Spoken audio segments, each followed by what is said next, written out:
Hello everyone, कैसे हैं आप सब। आई होप आप सब अच्छे होंगे। फाइनली यूपी बोर्ड एग्जाम का जो मैथ का पेपर था, जिसकी प्रिपरेशन हम शुरू से कर रहे हैं, उसका पेपर फाइनली कल हो गया, यानी 1 तारीख में।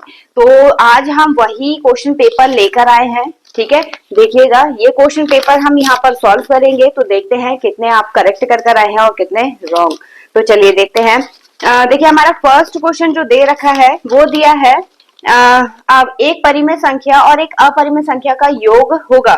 तो ध्यान रखिएगा, परिमेय और अपरिमेय दोनों संख्याओं का योग हो, मल्टीप्लाई हो या फिर डिवाइड हो, वो हमेशा क्या होता है, अपरिमेय होता है। तो इसका जो करेक्ट ऑप्शन है वो क्या है, ऑप्शन डी, अपरिमेय संख्या। यहाँ पर हमारा जो सेट है वो सेट, यहाँ पर एक नंबर दिया है, ये नंबर गिवन है हमें। ठीक है, तो आप इससे मैच करिएगा, मैं इसी के आंसर बता रही हूँ आपको। ठीक, इस कोड का पेपर हम सॉल्व करेंगे आज। तो इसके बाद हमारा नेक्स्ट क्वेश्चन नंबर 2 दिया है। संख्या 156 का अभाज्य गुणनखंड होगा। तो 156 का, क्वेश्चन नंबर 2 का 156 के सिर्फ फैक्टर करने थे। तो 2 2 सत्ते 14, 2 अट्ठे 16, 2 तिया 6, 2 ने 18, फिर 2 3 से कट करेंगे, 3 एकम 3, 3 तिया 9। तो ये हो जाएगा 2 का स्क्वायर इंटू 3 इंटू, तो यहाँ पर हमारा कौन सा ऑप्शन करेक्ट हो जाएगा, ऑप्शन बी, 2 की पावर 2 इंटू 3 इंटू 13। ठीक है, फिर इसके बाद हमें नेक्स्ट क्वेश्चन दिया है, क्वेश्चन नंबर 3। इसमें हमें इक्वेशन दी है और एक्स और वाई का रेशियो फाइंड करने के लिए बोला है। तो इक्वेशन गिवन है हमें 3x plus 5y upon 3x minus 5y, ठीक है, इज इक्वल टू 7/3। और हमें फाइंड क्या करना है, x is to y find करना है। ठीक है, कैसे फाइंड करेंगे, बस इसमें क्रॉस मल्टीप्लाई करनी है। तो ये हो जाएगा 3 ब्रैकेट में 3x plus 5y is equal to 7 bracket में 3x माइनस 5y। ठीक है, ये हो जाएगा मल्टीप्लाई करके 9x plus 15y is equal to 21x minus 35y। अब y वाले टर्म को एक साइड कर लीजिए, तो 21x माइनस, क्योंकि 9 को हम इधर लेके जाएंगे माइनस हो जाएगा। ठीक है, और 35 को इधर लेकर आएंगे तो plus, plus y plus 35y। ठीक है, माइनस करेंगे, कितना बचेगा यहाँ पर, तो ये बचेगा 12x, और यहाँ पर प्लस करेंगे तो ये हो जाएगा 50y।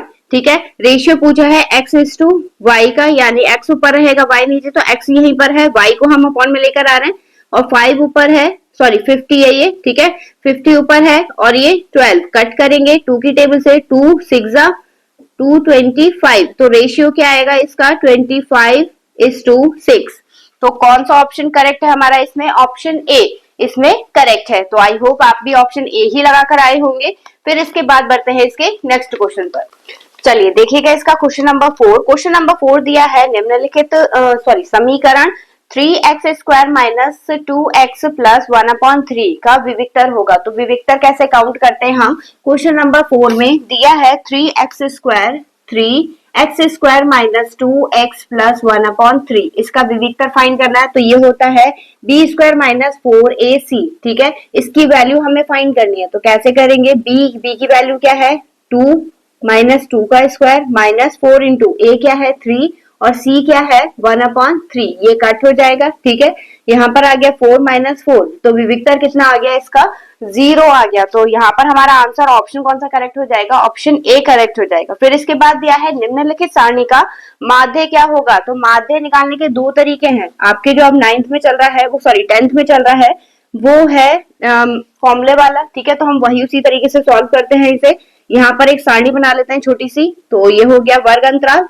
ठीक है, यहाँ पर f और यहाँ x, ठीक, छोटी वाली मेथड यूज करेंगे। तो यहाँ पे वर्ग अंतराल क्या क्या दे रखा है, 2 4 4 6 6 8, और क्या दिया है 8 10 और 10 12। ठीक है, f हमें कितना गिवन है 2 4 7 2 4 7 3 4। ठीक है, अब x कैसे फाइंड करते हैं, इन दोनों को प्लस करके जो 2 से डिवाइड करता है, तो ये आएगा 3 5 7 9 और 11। मल्टीप्लाई कर लीजिए, fx फाइंड करेंगे तो ये होगा 6 20 49 27 और 44। सिग्मा f कितना आएगा ये प्लस करके आएगा 20, ठीक है। और सिग्मा एफ एक्स फाइंड करेंगे तो कितना होगा 6, 15, 22 और ये 26, ठीक है। ये हो गया कैरी 2 to 4 8 10 14, ठीक। अब हमें निकालना है माध्य, तो ये हो जाएगा sigma F x upon sigma F. तो 146 डिवाइडेड बाय 20 कट करेंगे कितना आएगा 73 और डिवाइड करेंगे तो 7.3। तो इसमें हमारा कौन सा ऑप्शन करेक्ट हो जाएगा, ऑप्शन डी जो है वो करेक्ट हो जाएगा। तो आई होप आपको समझ में आया होगा। चलिए बढ़ते हैं इसके नेक्स्ट क्वेश्चन पर। चलिए देखिएगा यहाँ पर क्वेश्चन नंबर 6 में दिया है, एक ट्राइंगल दे रखा है, ठीक है। डीई और बीसी पैरेलल है, इस प्रकार है कि एडी जो है वो 1.5 सेंटीमीटर है, डीबी 3 सेंटीमीटर, एई 2 सेंटीमीटर और हमें ए सी की माप ज्ञात करनी है। तो कैसे ज्ञात करेंगे, क्योंकि हमें जो फिगर गिवन है क्वेश्चन नंबर 6 में, ठीक है, क्वेश्चन नंबर 6 में कुछ इस टाइप का फिगर गिवन है। तो ये है ए बी सी और ये डी ये ई, ठीक है। 1.5 ये गिवन है हमें, 3 और ये 2, तो ये फाइंड करना है पहले हमें। ये फाइंड करने के बाद हम बताएंगे कि ए सी की लेंथ कितनी होगी। तो ये फाइंड करते हैं। सबसे पहले ये आएगा A D upon B D is equal to A E upon E C, ठीक है। तो ये होगा 1.5 upon 3 is equal to 2 upon X, ठीक है। पॉइंट हटेगा, नीचे कितना आ गया 0। X is equal to 2 into 30 upon 15, cut करेंगे तो ये आ गया 2, ठीक है। तो x की वैल्यू कितनी आ गई 4। अब यहाँ पर ये तो 4 आई है, ठीक है। 4 आने के बाद हमें चाहिए पूरा AC, तो AC की लेंथ कितनी आ जाएगी 6 सेंटीमीटर, ठीक है। तो इसमें हमारा ऑप्शन कौन सा करेक्ट हो जाएगा, option A, option A 6 centimetre जो है वो करेक्ट हो जाएगा। चलिए बढ़ते हैं इसके नेक्स्ट क्वेश्चन पर। देखिएगा क्वेश्चन नंबर 7 बहुत इजी था, इसमें 2 पॉइंट दे रखे हैं, उनके बीच की दूरी फाइंड करनी थी सिर्फ। तो क्वेश्चन नंबर 7 में हमें दिया है 2,3 और दूसरा पॉइंट दिया है 4,1, ठीक है। इसके बीच की दूरी फाइंड करनी थी, तो दूरी का फॉर्मूला क्या होता है x2, ये x2 है, ये y2 है, ये x1 और ये y1। तो होगा 4 माइनस 2 का स्क्वायर प्लस 1 माइनस 3 का स्क्वायर, ठीक है। तो यहाँ पर आएगा 2 का स्क्वायर, ठीक, प्लस 2 का स्क्वायर माइनस 2 का स्क्वायर। तो ये हो जाएगा रूट में 4 प्लस 4 यानी रूट में 8 और इसे हम लिख सकते हैं 2 रूट में 2। तो इसमें हमारा ऑप्शन बी जो है वो करेक्ट हो जाएगा। फिर इसके बाद दिया है यदि द्विघात समीकरण d3x² minus 12x plus m is equal to 0 के मूल बराबर है, तो m का मान क्या होगा। तो मूल बराबर कह रखे हैं, तो इसमें मूल जब बराबर होते हैं तो कौन सी कंडीशन लगती है, b² माइनस 4ac, ठीक है। इक्वेशन क्या दे रखी है हमें 3x² minus 12x plus m is equal to 0।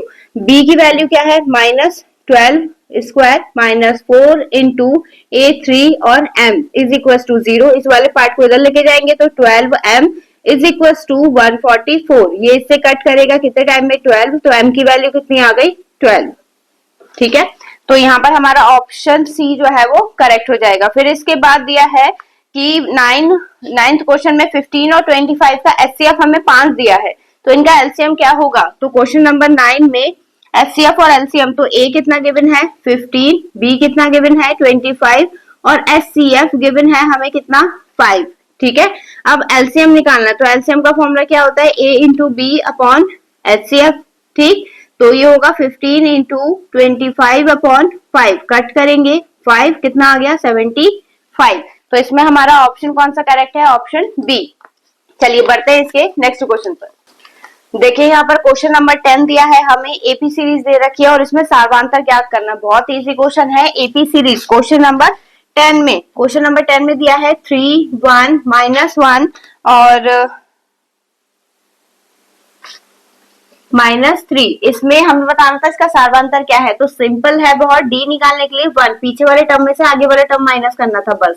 तो इसका आंसर है -2। तो यहाँ पर हमारा ऑप्शन ए क्या हो जाएगा, करेक्ट हो जाएगा। फिर इसके बाद सारणी का माध्यक वर्ग ज्ञात करना है। माध्यक वर्ग, तो माध्यक वर्ग कैसे निकालेंगे इसमें, देखिए 11th का जो है क्वेश्चन, उसका जो आंसर है वो है ऑप्शन डी 15 to 20, क्योंकि सॉल्यूशन थोड़ा बड़ा है तो इसलिए आपको सिर्फ आंसर बता रहा है 15 to 20, यानी ऑप्शन डी जो है वो हमारा करेक्ट है। ठीक है, फिर इसके बाद दिया है 10a इज इक्वल टू 1। तो यहाँ पर देखिए क्वेश्चन नंबर 12 में दिया है 10a इज इक्वल टू 1 दिया है। ठीक है, हमें फाइंड करना है 2 sin a और cos a।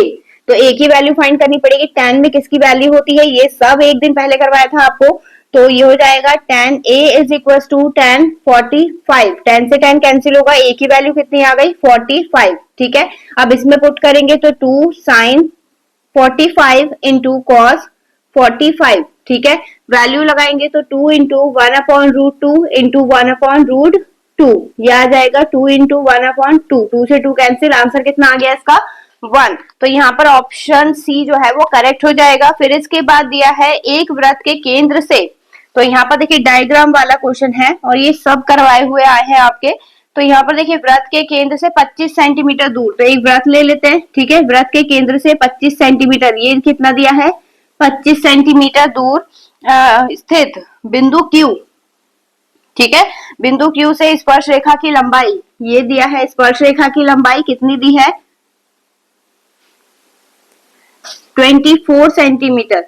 24 सेंटीमीटर। ठीक है, इसे P मान लीजिए, इसे O। तो हमें इसकी त्रिज्या फाइंड करनी है गोले की। ठीक है, वृत्त की, तो ये हो जाएगा यहाँ पर लगेगी पाइथागोरस। ठीक है, इसको मान लिया हमने x। तो ये फाइंड करने के पाइथागोरस, ये हाइपोटेनस है, तो यहाँ पे हो जाएगा कर्ण का स्क्वायर। कर्ण का स्क्वायर इज इक्वल टू लंब का स्क्वायर प्लस आधार का स्क्वायर। ठीक है, कर्ण कितना दिया है 25 स्क्वायर, लंब कितना है, लंब हमें फाइंड करना है, प्लस 24 का स्क्वायर। इसका स्क्वायर कितना होता है 625।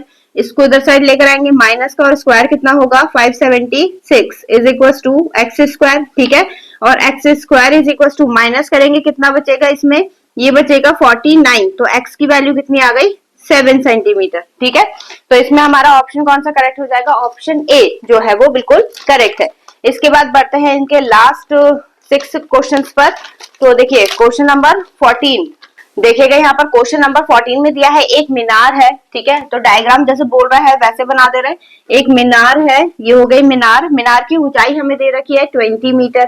ठीक है, फिर इस जमीन पर इसकी छाया बन रही है, तो ये है इसकी छाया, जिसकी लेंथ कितनी दे रखी है 20√3 मीटर। ठीक है, अब देखिए आपके पास, आपको बताना है यहाँ पर थीटा कितने डिग्री का बनेगा।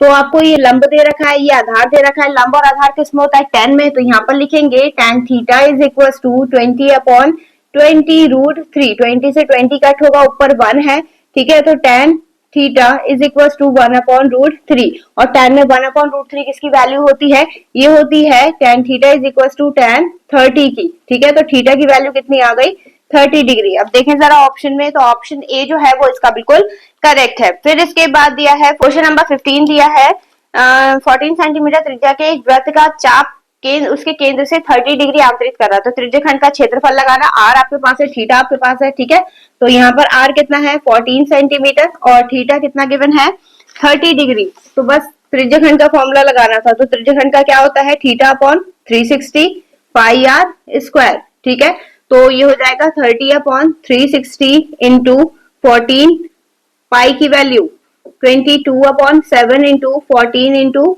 14। ठीक है, ये 0 से 0 कैंसिल, ये 12 हो गया, 2 6 और ये 2 1 7 से कट होगा 2, फिर 2 ये कट हो जाएगा 3, तो यहाँ पर आएगा 154/3। तो इसमें कौन सा ऑप्शन करेक्ट होगा, ऑप्शन सी जो है वो बिल्कुल करेक्ट है। फिर इसके बाद बहुत इजी क्वेश्चन है कि जोकर की टोपी का आकार कैसा होता है, तो शंकु आकार होता है, यानी ऑप्शन बी हमारा करेक्ट है। फिर इसके बाद कल्पित माध्य और पग विचलन विधि सरलीकृत रूप है सरल विधि का। ठीक है, फिर इसके बाद कुछ प्रेक्षणों का माध्य और माध्यिका दे रखी है। ये मैंने आपसे बहुत बार कहा था कि ये वाला कर लीजिए, आई होप आप लोगों ने करा होगा। ठीक है, तो इसमें देखिए माध्य कितना दे रखा है, माध्य दिया है 15। ठीक, और माध्यिका कितनी दी है, माध्यिका दी है 24। ठीक है, अब यहाँ पे बहुलक ज्ञात करना है। तो बहुलक का फॉर्मूला क्या था हमारा, बहुलक इज इक्वल टू 3 माध्यिका माइनस 2 माध्य। ठीक है, तो ये हो जाएगा 3 माध्यिका यानी 3 इंटू 24 माइनस 2 इंटू 15, तो ये हो जाएगा 3 4 12 72 माइनस 30, ये आएगा 42। तो इसमें कौन सा ऑप्शन करेक्ट है? ऑप्शन डी जो है वो बिल्कुल करेक्ट है। अब इसके बाद देखिए 19 में जब एक पासे को एक बार फेंका जाता है तो उस पर सम संख्या प्राप्त होने की, तो सम संख्या कितनी आती है? इसमें पासे में सम संख्या 3 आती है, यही करवाया था जस्ट इससे पहले वाली वीडियो में। तो यहाँ पर टोटल नंबर कितने होते हैं? 6 और सम संख्या कितनी होती है? 3 कट करेंगे 2, तो ये आ गया 1/2। ठीक है, तो इसमें कौन सा ऑप्शन करेक्ट हो जाएगा? बी ऑप्शन जो है हमारा करेक्ट हो जाएगा। फिर अच्छी प्रकार फेंटे हुए ताश के पत्तों में, ताश के पत्ते कितने हैं? 52, यानी 2 क्वेश्चन आपके प्रोबेबिलिटी से आए। ठीक है, 52 नीचे रहेगा। फिर पूछा है रानी होने के, तो रानी के 4 कार्ड होते हैं। ठीक है, पर्टिकुलर कलर नहीं दिया है, तो यहाँ पर रहेगा 4, कट करेंगे तो कितना आएगा? 1/13। ठीक है, तो यहाँ पर भी ऑप्शन बी क्या है? करेक्ट हो जाएगा। तो यहाँ पर आज हमने सॉल्व करे हैं इसके एमसीक्यूज। आप मुझे कमेंट सेक्शन में बताना कि आपके कितने एमसीक्यूज सही हुए हैं और कितने एमसीक्यूज गलत। तो चलिए मिलेंगे नेक्स्ट वीडियो में नए क्वेश्चन के साथ, तब तक के लिए धन्यवाद।